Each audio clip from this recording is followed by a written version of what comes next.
नमस्कार। कक्षा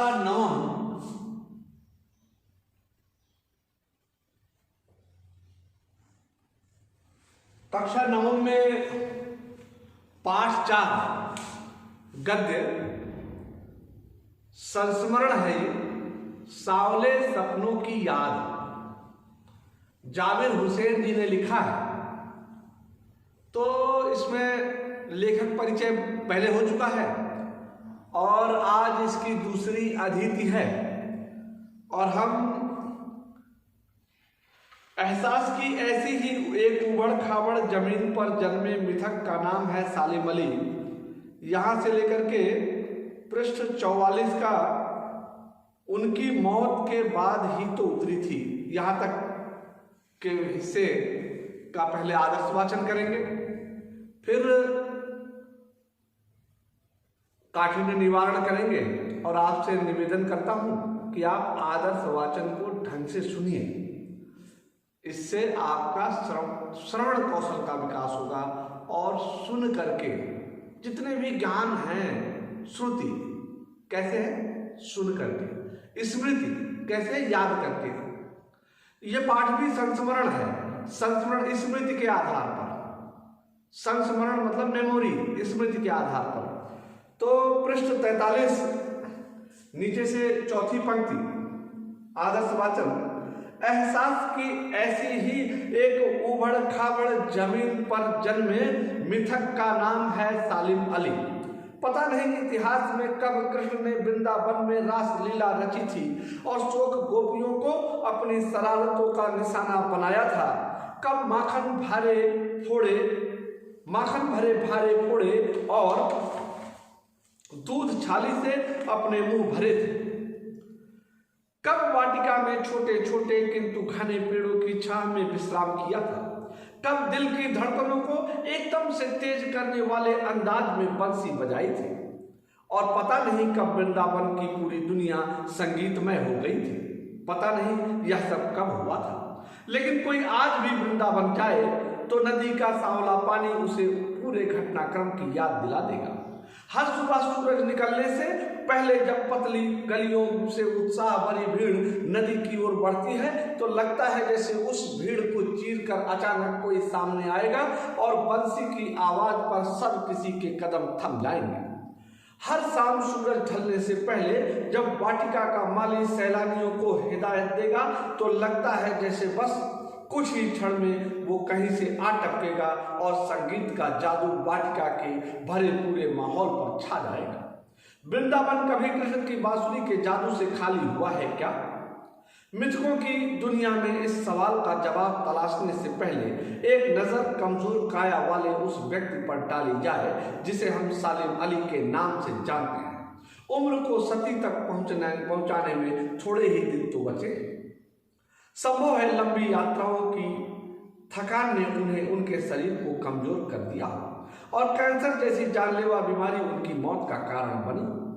लेकिन अंतिम समय तक मौत उनकी आंखों से वह रोशनी छीनने में सफल नहीं हुई जो पक्षियों की तलाश और उनकी हिफाजत के प्रति समर्पित थी। सालिम अली की आंखों पर चढ़ी दूरबीन उनकी मौत के बाद ही तो उतरी थी।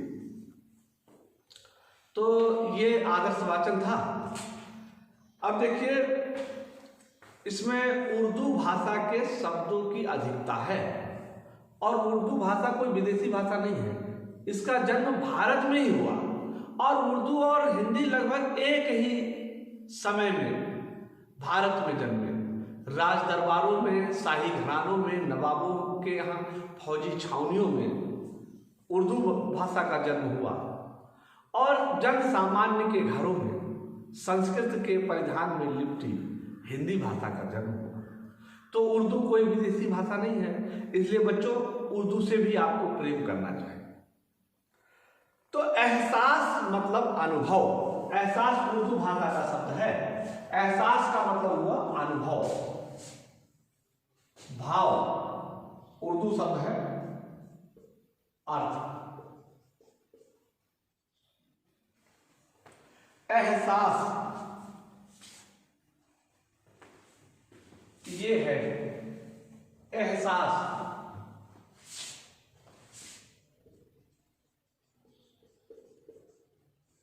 अनुभव, भाव। तो एहसास एक प्रकार का भाव है। एहसास की ऐसी ही एक उबड़ खाबड़ जमीन, एहसास की जमीन समतल नहीं होगी। ये ना तो ठोस है, ना तो द्रव है, और ना तो गैस है। एक चौथी अवस्था भी है, वो भाव की अवस्था है। और ये किसी भी सीमा में नहीं बच सकती। उबड़ खाबड़ जमीन कहा, इसलिए देखिए आप जब ईसीजी वगैरह होती है तो प्लेन सीधे सीधे लाइन जब होती है तो इसका मतलब मर गया, कोई भाव नहीं है, भाव शून्य हो गया। और उसमें इस प्रकार की जब लाइनें चलती हैं तो ये लगता है कि अभी जिंदा है, इस प्रकार की लाइनों से जिंदा है। और जैसे ही लाइन सीधी होने लगती है तो इसका मतलब खतरा बढ़ गया। तो एहसास की उबड़ खाबड़ जमीन, एहसास की जमीन उबड़ खाबड़ होती है। और ऐसे ही जमीन पर जन्मे मिथक का नाम सालिम अली। अब ये मिथक शब्द जो है,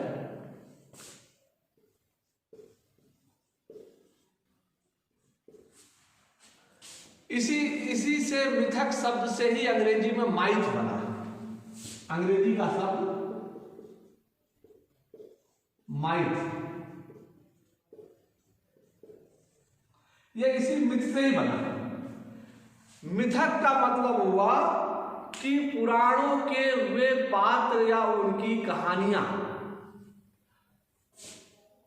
जो आज लोगों को लगता है कि वो कल्पना भी हो सकती हैं, उन्हें मिथ साहित्य बोलते हैं, मिथक साहित्य बोलते हैं।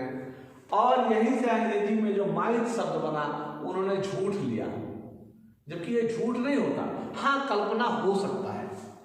तो जन्मे मिथक का नाम सालिम अली है। सालिम अली एक ऐसे मिथक, एक ऐसे मिथ पात्र हैं कि जिनके बारे में बहुत सारी दंत श्रुतियां हैं, किंवदंतियां हैं, बहुत सारी बातें हैं कि किस प्रकार से थे, कैसे थे। ऐसे ही उनके बारे में लेखक ने यहाँ पर लिखा है। फिर आगे वो वृंदावन की चर्चा करते हुए कहता है, पता नहीं इतिहास में कब कृष्ण ने वृंदावन में रासलीला रची थी। वृंदावन और रासलीला का बड़ा गहरा संबंध है। आज भी माना जाता है कि वृंदावन में भगवान कृष्ण गोपियों के साथ रासलीला करते हैं। और शोक मतलब चंचल, हसीनाओं, गोपियों मतलब हसीना स्त्रियां को अपनी शरारत का निशाना बनाया था। कब वह कौन सा सुंदर कालखंड था जब भगवान श्री कृष्ण ने माखन से भरे हुए भाड़े, मटके फोड़े थे और दूध छाली समस्त पर है, दूध छाली, दूध और छाली,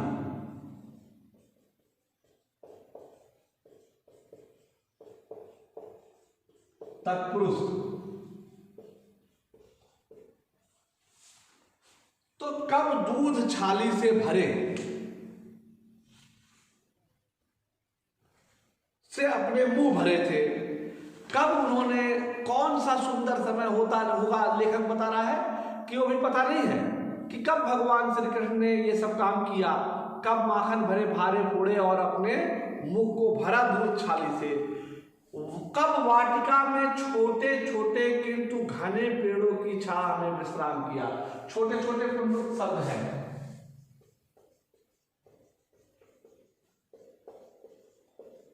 वो कौन सा सुंदर समय रहा होगा जब भगवान श्री कृष्ण ने वृंदावन की वाटिका में वहां पर घने घने छोटे पेड़ों के नीचे विश्राम किया होगा। कब दिल की धड़कनों को एकदम से तेज कर देने वाले अंदाज में बंसी बजाई होगी। कौन सा वह सुंदर समय होगा जब लोग एक जा रहे हो और भगवान श्री कृष्ण की मधुर बंसी की स्वर, कर्णप्रिय ध्वनि आई और लोग जो है लोग स्तब्ध हो गए। वो सुंदर समय कब होगा, लेखक कह रहा, मैं स्पष्ट रूप से नहीं कह सकता। और पता नहीं कब वृंदावन की पूरी दुनिया संगीतमय हो गई थी वो कौन सा कालखंड था जब वृंदावन की पूरी दुनिया संगीत के आगोश में डूब गई थी, संगीत के रस में डूबी थी। पता नहीं यह सब कब हुआ, लेकिन कोई आज भी वृंदावन जाए तो नदी का सांवला पानी उसे पूरे घटनाक्रम की याद दिला देगा। आज भी वृंदावन में ये मान्यता है, और मान्यता ही नहीं, इस पर स्पष्ट प्रमाण भी मिलने लगे हैं।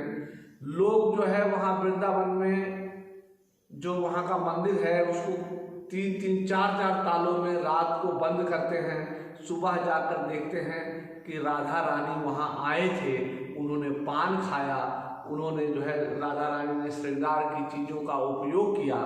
आज भी ऐसा, इसका सबसे बड़ा प्रमाण तो यह है कि पूरे वृंदावन में रात्रि के समय में कोई नहीं रुकता, और रात्रि के समय में कोई रुकता नहीं। दिन में वहां हर जगह कोई जाता नहीं, लेकिन घास का एक तिनका नहीं है। किसी भी और उन वृक्षों के अलावा कोई स्वजात वृक्ष नहीं है, जो है सब वही है। तो वही वृक्ष जो पहले थे, और माना जाता है ये उस कालखंड के ऋषि लोग थे। तो आज भी कह रहे हैं कि जो वृंदावन जाए तो नदी का सांवला पानी, जो काला पानी है, वो पूरे घटनाक्रम को याद दिलाएगा। तो कौन से घटनाक्रम की याद दिलाएगा? यमुना नदी में कालिया नाग था, और कालिया नाग ने अपने जहरीले विष से पूरे पानी को काला कर दिया था। भगवान श्री कृष्ण ने गेंद के बहाने यमुना में छलांग लगाई और कालिया नाग का मान मर्दन किया था। आज भी वहां का पानी सांवला है, श्याम रंग का है। इसलिए कवि लेखक कहता है कि सारे घटनाक्रम का स्मरण आ जाएगा। हर सुबह सूरज निकलने से पहले जब पतली गलियों से उत्साह भरी भीड़ नदी की ओर बढ़ती है, तो लगता है जैसे उस भीड़ को चीर कर अचानक कोई सामने आएगा और बंसी की आवाज पर सबके कदम थम जाएंगे। पतली गलियों में वहां ऐसा लगता है जब भीड़ नदी की तरफ जा रही है, कोई अचानक भीड़ को चीर करके आएगा और मधुर कर्णप्रिय बांसुरी बजाएगा, और इससे क्या होगा, सब कुछ, सबके कदम रुक जाएंगे। हर शाम सूरज ढलने से पहले जब वाटिका का माली, देखिए मैं आपको बता रहा था शाम को कोई नहीं रहता, तो माली लोगों को हिदायत देता है। हिदायत उर्दू भाषा का शब्द है।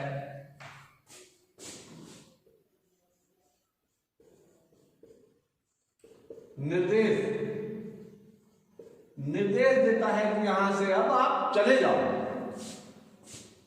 हिदायत देने लगता है जैसे बस कुछ ही क्षणों में वो कहीं से आ टपकेगा और संगीत का जादू वाटिका के भरे पूरे माहौल पर छा जाएगा। वृंदावन कभी कृष्ण की बांसुरी के जादू से खाली हुआ है क्या? यानी कभी नहीं खाली हुआ, हमेशा वहां भगवान श्री कृष्ण की बांसुरी का जादू चलता रहता है। मिथकों की दुनिया में इस सवाल का जवाब तलाशने से पहले एक नजर उर्दू भाषा का शब्द है, नजर यानी दृष्टि, एक नजर, एक दृष्टि, कमजोर काया, कमजोर शरीर वाले सालिम अली पर डाली जाए।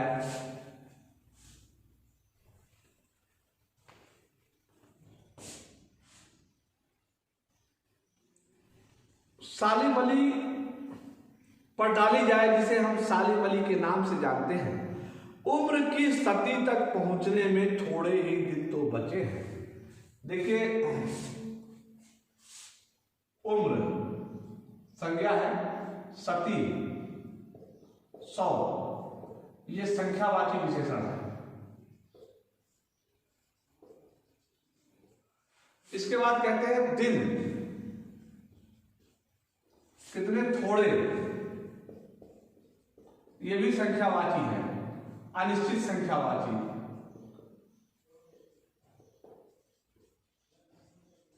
थोड़े ही दिन तो बचे हैं। संभव है लंबी यात्रा, यात्रा शब्द संज्ञा है, यात्रा कैसी है, लंबी, ये गुणवाचक विशेषण। तो लंबी यात्रा की थकान ने उनके शरीर को कमजोर कर दिया हो और कैंसर जैसी जानलेवा बीमारी उनकी मौत का कारण बनी हो। लेखक कहता है ऐसा संभव है कि बहुत लंबी यात्रा के कारण शरीर कमजोर हुई हो और कैंसर जैसी कोई बीमारी के से ग्रसित हो गए हो जिससे उनकी मौत हुई हो, लेकिन अंतिम समय तक मौत उनकी आंखों से वह रोशनी छीनने में सफल नहीं हुआ जो पक्षियों की तलाश और उनकी हिफाजत के प्रति समर्पित थी। तो तलाश भी उर्दू भाषा का शब्द है और हिफाजत उनकी सुरक्षा करने के लिए जो दृष्टि उनकी सुरक्षा करने के लिए उनको खोजने को समर्पित थी। इतने 100 वर्ष के लगभग हो गए थे लेकिन उनकी आंखें कमजोर नहीं हुई, उनकी रोशनी कमजोर नहीं हुई। सालिम अली की आंख पर चढ़ी दूरबीन उनकी मौत के बाद ही तो उतरी थी और जो दूरबीन उन्होंने अपने आंखों नेत्रों से लगाया था वह उस समय उतरा जब उनकी मृत्यु हो गई। उससे पहले उनकी वह दूरबीन नहीं उतरी और ना तो उनकी नेत्रों की रोशनी कम हुई। तो आज के लिए इतना ही, बोर्ड वर्क पूरा करेंगे आप। आज अभी कोई और प्रश्न नहीं दे रहा हूं, कल दूंगा प्रश्न। आज के लिए इतना ही, तब तक के लिए धन्यवाद।